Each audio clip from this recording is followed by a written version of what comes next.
Good morning students. आज हम लोग रंजकों का वर्गीकरण पढ़ने जा रहे हैं। रंजकों का वर्गीकरण दो आधारों पर किया गया है। फर्स्ट बेसिस क्या है, उपयोग के आधार पर रंजकों का वर्गीकरण, और दूसरा हमारे पास आधार है संरचना के आधार पर वर्गीकरण। देखिए, पिछली क्लास में हमने रंजकों और वर्णकों के मध्य अंतर पढ़ा था कि रंजक में वर्णक में अंतर क्या होता है। ठीक है, उसके बाद हमने ये पढ़ा कि जो रंजक होते हैं उनमें तीन प्रकार के समूह उपस्थित होते हैं, ऑक्सोक्रोम, क्रोमोजन, क्रोमोफोर। तीन परिभाषा हमने इंपॉर्टेंट पढ़ी थी।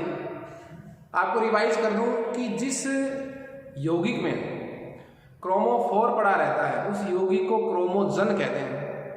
क्रोमोजन यौगिक रंगीन होता है किसकी वजह से? क्रोमोफोर की वजह से। तो क्रोमोफोर क्या है? असंतृप्त समूह हैं जो रंग प्रदान करते हैं, और वे समूह है जिस यौगिक में उपस्थित होते हैं वो रंगीन हो जाता है, उस यौगिक को क्या बोलेंगे? क्रोमोजन। ऑक्सोक्रोम क्या होता है? ये वो संतृप्त समूह होते हैं जो एक्चुअली रंग प्रदान नहीं करते, उनमें रंग उत्पन्न करने की क्षमता नहीं होती, परंतु वे यदि किसी क्रोमोजन में पड़े हैं, क्रोमोजन का मतलब क्या हुआ? किसी रंगीन यौगिक में पड़े हैं, ऐसे यौगिक में पड़े हैं जिसमें क्रोमोफोर पड़ा है, तो रंग की गहरापन को बढ़ा देते हैं, रंग को और अधिक गहरा बना देते हैं, उसकी तीव्रता को बढ़ा देते हैं। ओके, आज हम रंजकों का वर्गीकरण पढ़ने जा रहे हैं, और हमारा जो पहला आधार होगा वर्गीकरण का वो होगा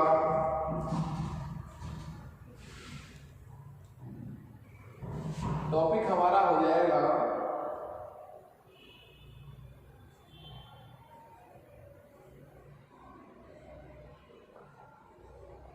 रंजकों का वर्गीकरण। और उसमें हमारा पहला जो आधार है वो रहेगा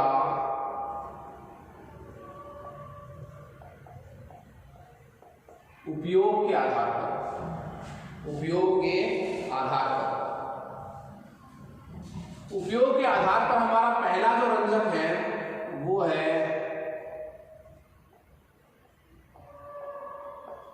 सीधे रंजक, डायरेक्ट डाई, जिसको मैं क्या कहूंगा?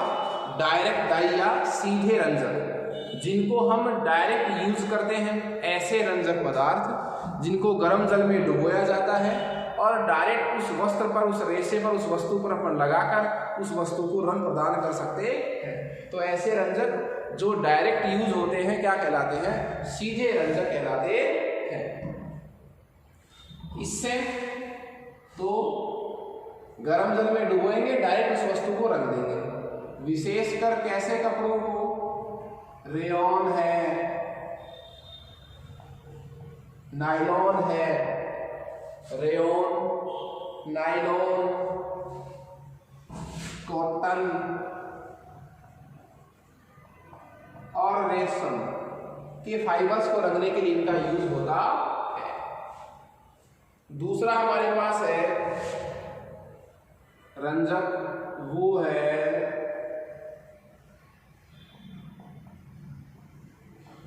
अम्लीय रंजक। अम्लीय रंजक, देखिए अम्लीय रंजक क्यों कहा? क्योंकि इनको हम यूज कहाँ करते हैं? जब माध्यम कैसा होता है? अम्लीय। माध्यम कैसा होता है?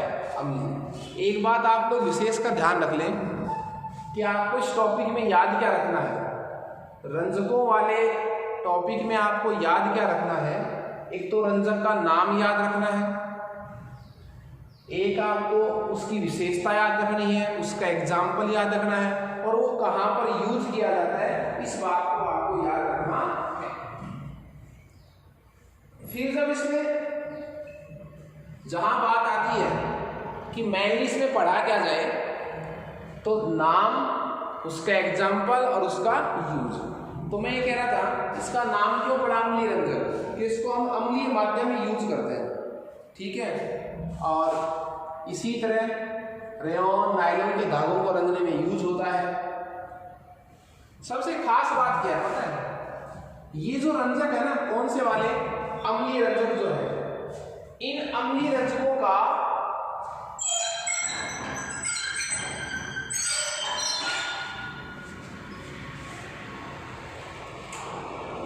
इन अम्लीय रंजकों का कॉटन के धागे पर कोई फर्क नहीं पड़ता। कॉटन के धागे पर प्रभाव नहीं, कॉटन के धागे पर क्या नहीं पड़ता, प्रभाव नहीं पड़ता। ठीक है, अब देखिए ये तो था उपयोग के आधार पर, तो इसका एग्जाम्पल हमने नहीं पढ़ा। कांगो रेड, मार्टियस पीला येलो, मार्टियस येलो या पीला, दो एग्जाम्पल मैंने आपको बताना भूल गया था डायरेक्ट कलर के, कांगो रेड और मार्टियस पीला। आपको नाम और इसके एग्जाम्पल तो बहुत जरूरी याद करना है। अम्लीय रंजकों में क्या है, अम्लीय माध्यम में यूज होते हैं, कॉटन के धागे पर इनका कोई प्रभाव नहीं पड़ता। इसका एग्जाम्पल है नारंगी फर्स्ट, ऑरेंज फर्स्ट, नारंगी फर्स्ट। हम बात करें कि 3 नंबर पर सीधे रंजक, अम्लीय रंजक के बाद हमारा नंबर आता है क्षारीय रंजक। क्षारीय रंजक सीधी से मतलब क्या हुआ कि इनका उपयोग क्षारीय माध्यम में किया जाता है। इन रंजकों में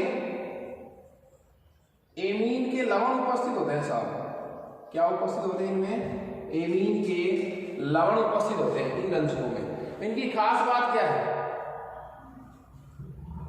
कि रंजकों का जो धनायन है, रंजकों का जो क्या है धनायन भाग जो है वो जुड़ जाता है किसके, वस्त्र के ऋणायन भाग से, और क्या संपन्न करता है, रंजन क्रिया संपन्न करता है। वापस से रिवाइज कर रहा हूं मैं। ये रंजक क्षारीय माध्यम में प्रयुक्त होते हैं, एमीन के लवण इनमें उपस्थित होते हैं। इन रंजकों का जो धनायन वाला भाग है वो वस्त्र के ऋणायन वाले भाग से संयुक्त होकर जो है वो रंजन क्रिया संपन्न करता है। जैसे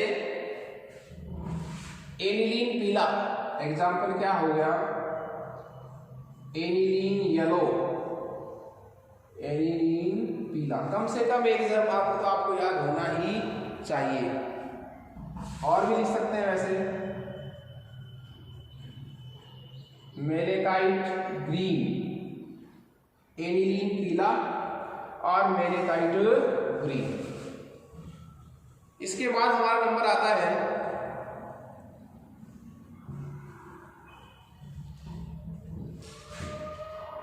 वो है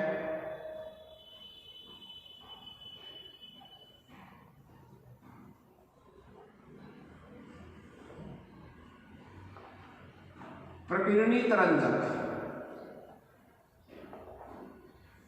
प्रकीर्णित रंजक, देखिए ये जो रंजक होते हैं इन रंजकों का पहले सॉल्यूशन तैयार करते हैं। कैसा सॉल्यूशन तैयार करते हैं अपन पता है आपको, निलंबन बनाते हैं। रंजक का क्या बनाते हैं पहले, निलंबन। रंजक का क्या बनाते हैं, निलंबन बनाते हैं। और ये जो निलंबन के रंजक के कण हैं, रंजक के जो कण हैं वो उस वस्त्र पर फैल जाते हैं और रंजन क्रिया संपन्न करते हैं। तो प्रकीर्णित रंजक नाम क्यों पड़ा है, इन रंजकों को यूज करने से पहले इनका अपन सॉल्यूशन बनाते हैं। सॉल्यूशन भी कैसा बनाते हैं, सस्पेंशन टाइप का, निलंबन प्रकार का। जैसे रेत और पानी का जो सॉल्यूशन होता है वो सस्पेंशन टाइप का होता है। तो निलंबन प्रकार का इनका सॉल्यूशन बनाते हैं। उस सॉल्यूशन को आप उस वस्त्र पर उड़ेल दीजिए और वो क्या करेगा, उस वस्त्र को रंग देगा। इसलिए इनका नाम क्या पड़ा, प्रकीर्णित रंजक। इन रंजकों से पॉलिस्टर, जिसको अपन टेरिकॉट कहते हैं, टेरिकॉट पॉलिस्टर, इनसे पॉलिस्टर के जो नायलॉन भी रंग सकते हैं। क्या क्या रंगा जा सकता है इन रंजकों से, नायलॉन भी और पॉलिएस्टर भी। नायलॉन भी रंग सकते हैं और पॉलिस्टर के धागे भी रंगे जा सकते हैं। जैसे इसका एग्जाम्पल क्या होगा, एंथ्राकिनोन टाइप के जो रंजक हैं,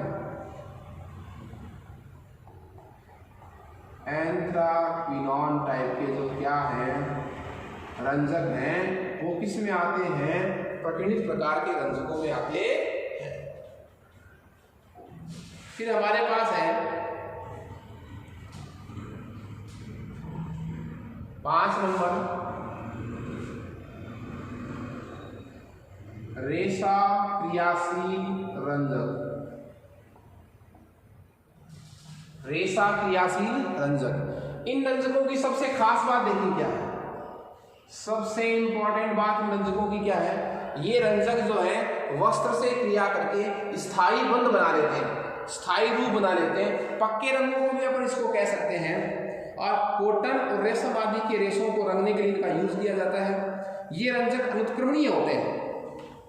अनुत्क्रमणीय का मतलब क्या हुआ? ध्यान दीजिए आप, ये कैसे रंजक हैं? अनुत्क्रमणीय, ये अनुत्क्रमणीय रंजक है। मतलब ये क्या करते हैं? धागे के साथ बंध बना लेते हैं, स्थायी बंध बना लेते हैं। स्थायी बंध बनाते हैं तो वापस से फिर उस वस्त्र से छूटते नहीं है। मतलब ये क्या होते हैं? गहरे तथा पक्के रंग के। गहरे तथा किसके रंग के होते हैं? पक्के रंग वाले होते हैं। कौन से? रेशा क्रियाशील रंजक। जैसे प्रोसन रेड, एग्जाम्पल क्या हो जाएगा? प्रोसन रेड, प्रोसन लाल भी आज आप याद रख सकते हैं, ठीक है। इंपॉर्टेंट डाई है ये रेशा क्रियाशील रंजक। उसके बाद हमारा एग्जाम्पल आता है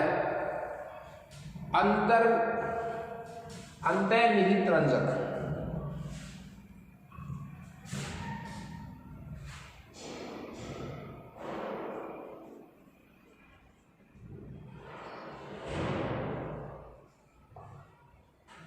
अंतर्निहित रंजक, देखिए इन रंजकों की सबसे खास बात क्या है? यहां भी एक खास बात हमने आपको बताई थी, अनुत्क्रमणीय रंजक है, गहरे रंग के तथा पक्के रंग के होते हैं।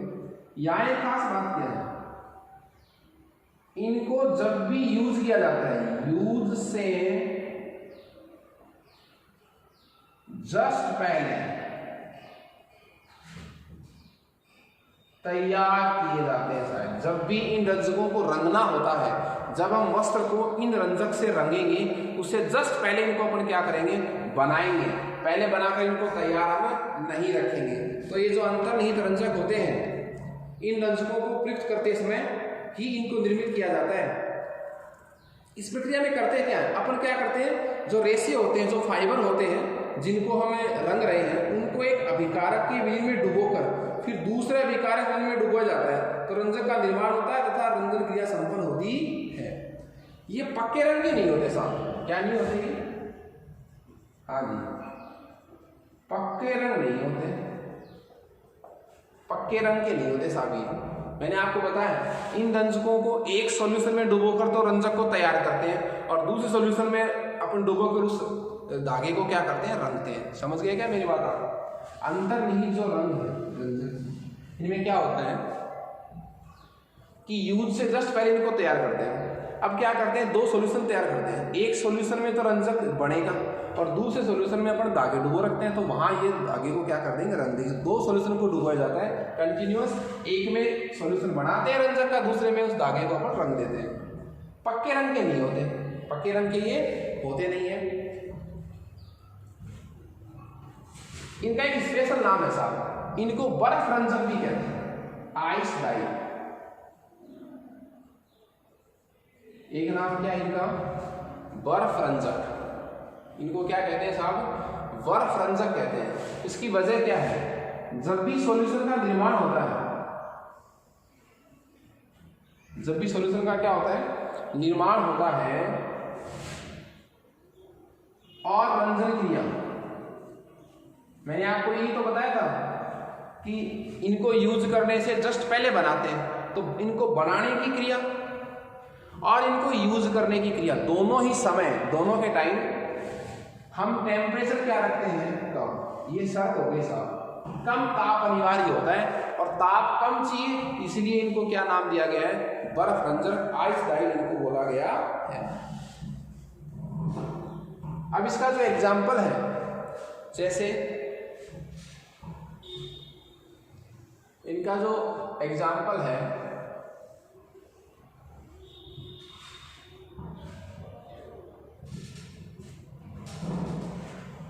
इनका जो एग्जाम्पल है, जितने भी एजो रंजक हैं, जितने भी क्या हैं एजो रंजक, जितने भी क्या इनके एजो रंजक, जो किससे बने हैं, फिनॉल और डाइएजोनियम लवणों से, डाइएजोनियम लवणों से, फिनॉल और डाइएजोनियम लवणों से जितने भी प्रकार के एजो रंजक बने हैं वो सारे रंजक किस टाइप के होते हैं, अंतर्निहित प्रकार के रंजक होते हैं। ओके,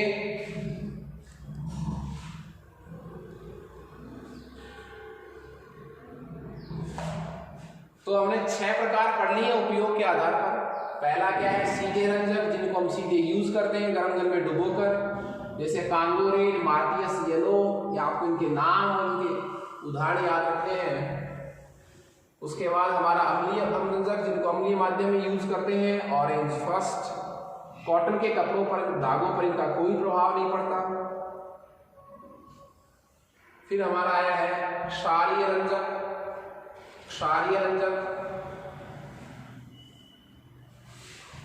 क्षारीय रंजक जिनको क्षारीय माध्यम में यूज करते हैं, एलिनीन पीला और मेलेकाइट ग्रीन, ये 2 प्रकार जो है वो क्षारीय रंजकों के हैं। उसके बाद हमारा नाम आया प्रतिनिधिक रंजक का, जिनको पहले सस्पेंशन टाइप का सॉल्यूशन बनाकर अपन यूज करते हैं। फिर हमारा प्रकार था रेशा क्रियाशील रंजक, जिनको मैं अनुत्क्रमणीय रंजक भी कहता हूँ। ये गहरे व पक्के रंग होते हैं, रोशनलाल इसका एग्जाम्पल था। फिर हमारा 6 नंबर था अंतर्निहित रंजक, जिनको मैंने बर्फ रंजक भी कहा है। इनको जब भी यूज करते हैं उससे जस्ट पहले इनको बनाया जाता है। और 7वां नंबर हमारा जो है वो है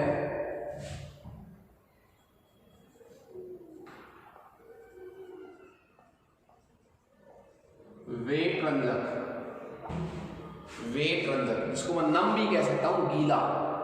देखिए प्रारंभ में तो ये क्या होते हैं, एविलेसी,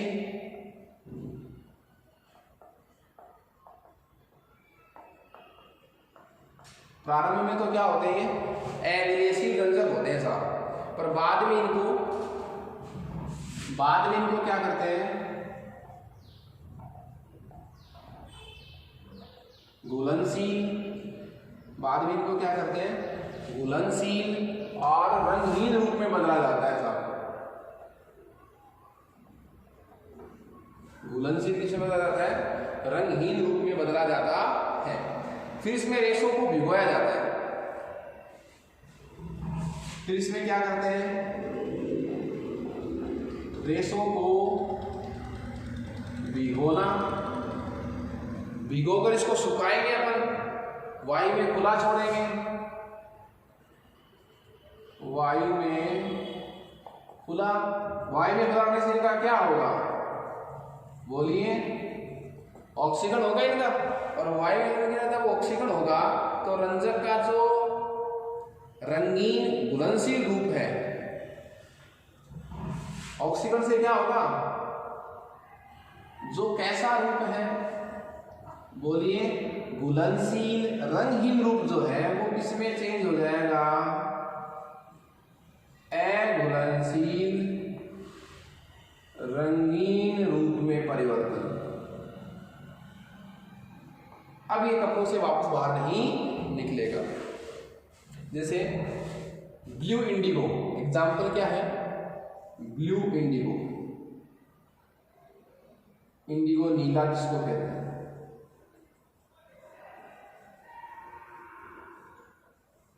इंडिगो नीला, हाँ जी। देखिए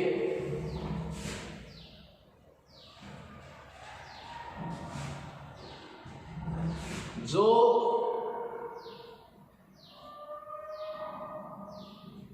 इसको आप थोड़ा ध्यान से सुनना,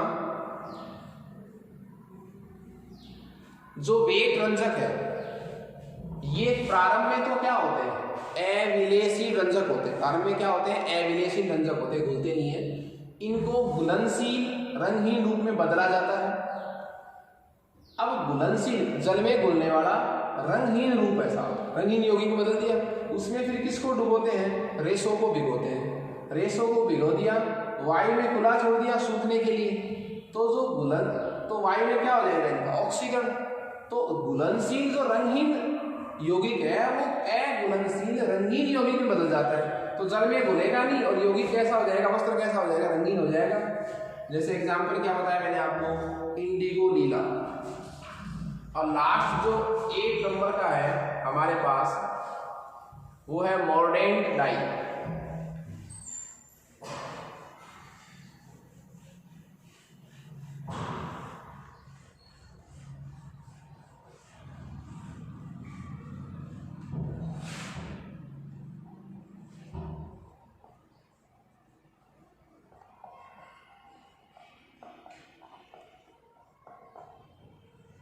मोर्डेंट रंजक, ठीक है। इसका एक बहुत अच्छा नाम है रंगबंधक रंजक। रंगबंधक रंजक। देखिए इनको यूज कैसे करते हैं। पहले वाले की तरह की प्रोसेस भी थोड़ी बड़ी है। जब भी हम इन रंजकों को यूज करते हैं, इससे पहले हम इनको किसी विशिष्ट प्रयोग से पहले क्या करेंगे? प्रयोग से पहले विशिष्ट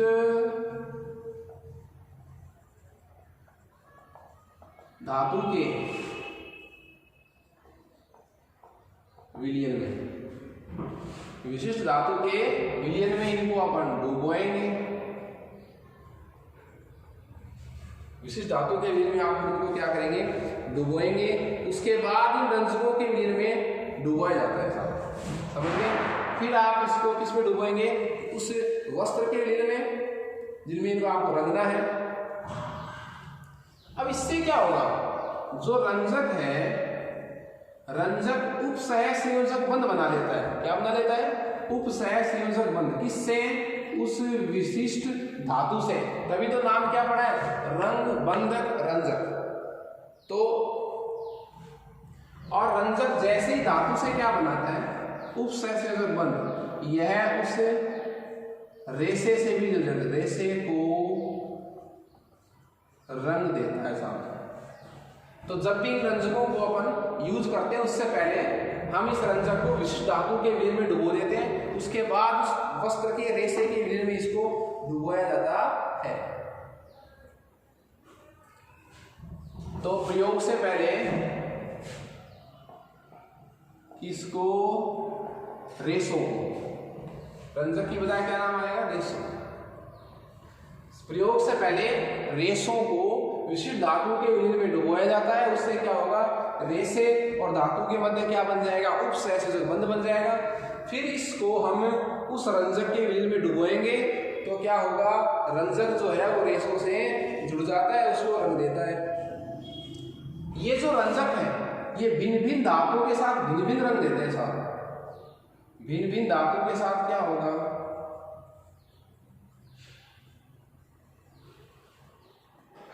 भिन्न भिन्न रंग देगा। ये सबसे खास बात है। जैसे एलिजरीन एग्जाम्पल बहुत अच्छा है इसका। क्या नाम आया? एलिजरीन। और देखिए एल्यूमिनियम और बेरियम के साथ क्रमशः ये जो रंजक है वो गुलाबी तथा नीला रंग देते हैं। इसका जो मुख्य उपयोग है वो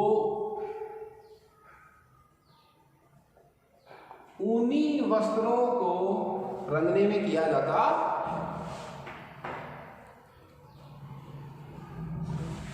तो ये उपयोग के आधार पर हमने 8 प्रकार पढ़े हैं रंजकों के। नेक्स्ट हमारा जो आधार है, जो बेस है, वो है रंजकों की संरचना के आधार पर। इसमें भी आपको ओनली नाम याद रखना है और उसका एग्जाम्पल याद रखना है।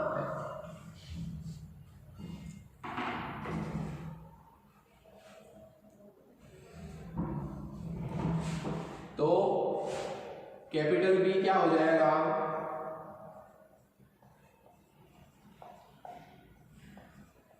संरचना के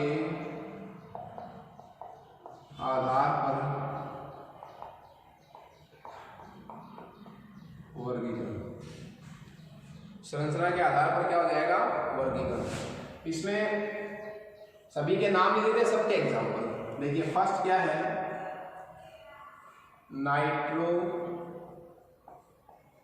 तथा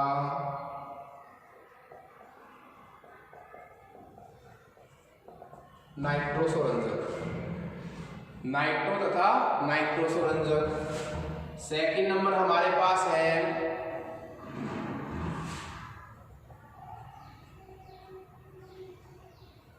डाइफेनिल मेथेन रंजक। तीसरा हमारे पास है इसी में ट्राइफेनिल मेथेन रंजक।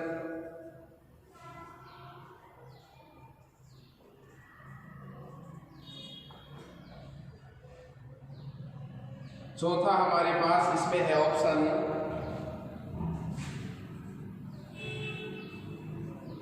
थेलीन तथा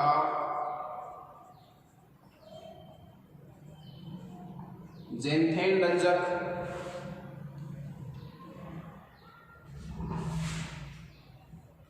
पांचवा हमारे पास है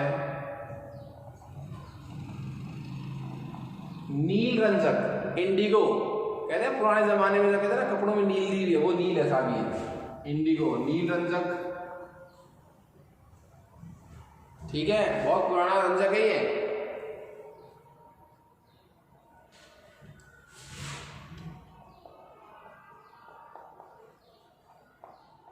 एंथ्राक्विनोन रंजक। और लास्ट हमारा जो बच गया वो है विषम चक्रीय रंजक।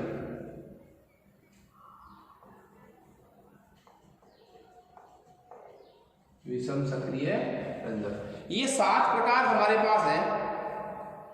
इसमें एक एजो रंजक और बच गया, 8 प्रकार हो गए साहब। 8 ही प्रकार तो उपयोग के आधार पर थे और 8 ही प्रकार किसके आधार पर है, बोलिए संरचना के आधार पर हमने रंजकों का 8 प्रकार से वर्गीकृत किया है। अब देखिए नाइट्रो तथा नाइट्रोसो रंजक, सीधी सी बात है, इन रंजकों की जो संरचना होगी उनमें आपको कैसे समूह मिलेंगे, उनमें समूह मिलेंगे नाइट्रो तथा नाइट्रोसो समूह मिलेंगे साहब। तो बोलिए एक तो क्या हो जाएगा, पिक्रिक अम्ल, पिक्रिक अम्ल, पक्का हरा, पक्का हरा।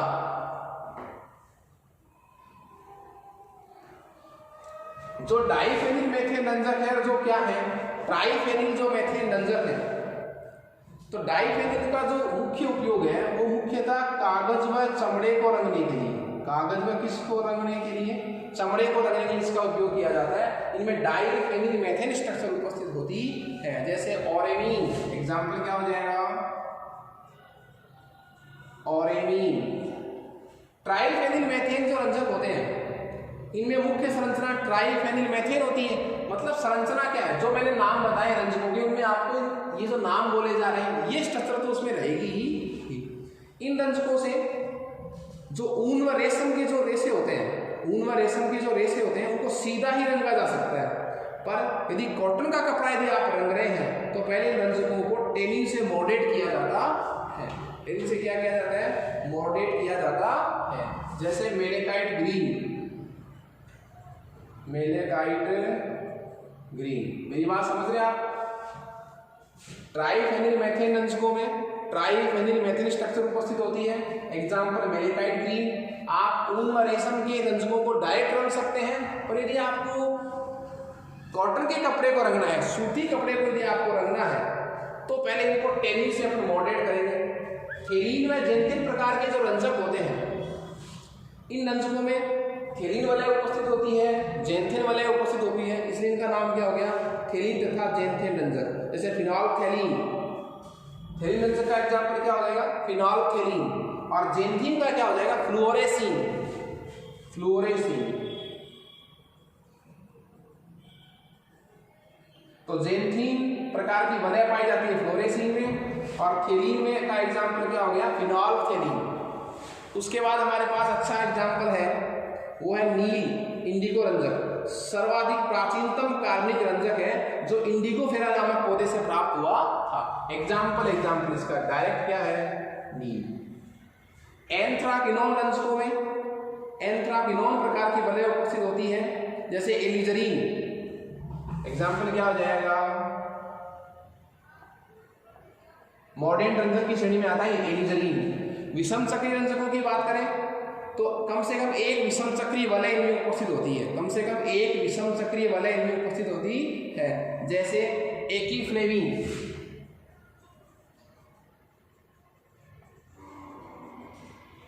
ठीक है, और लास्ट हमारे पास बच गया एजो रंजक। रंजकों का सबसे बड़ा समूह जो है वो कौन सा है, एजो रंजक है साहब, सबसे बड़ा समूह है। इन रंजकों में एजो समूह उपस्थित होता है, और एजो समूह जो है इन रंजकों में क्या उपस्थित होता है साहब, एजो समूह। और एजो समूह का हमने पढ़ा था कैसा समूह है, वर्णमूलक है, क्रोमोफोर प्रकार का समूह होता है जो रंग प्रदान करता है, वर्णवर्धक का काम भी करता है। ये पक्के रंग के होते हैं, जैसे मेथिल ऑरेंज। एग्जाम्पल क्या हो जाएगा, मेथिल ऑरेंज, मेथिल ऑरेंज और सूडान फर्स्ट। एजोरंजक सबसे बड़ा समूह है साहब एजोरंजक। सबसे प्राचीनतम कौन सा है, इंडिगोफेरा पौधे से प्राप्त इंडिगो। तो ये हमने आज चिकित्सा में रसायन के बाद, धुलाई में रसायन के बाद हमने पढ़ा है कि रंगों में रसायन, रंजकों में रसायन कौन से प्रयुक्त किए जाते हैं। Okay, thank you students.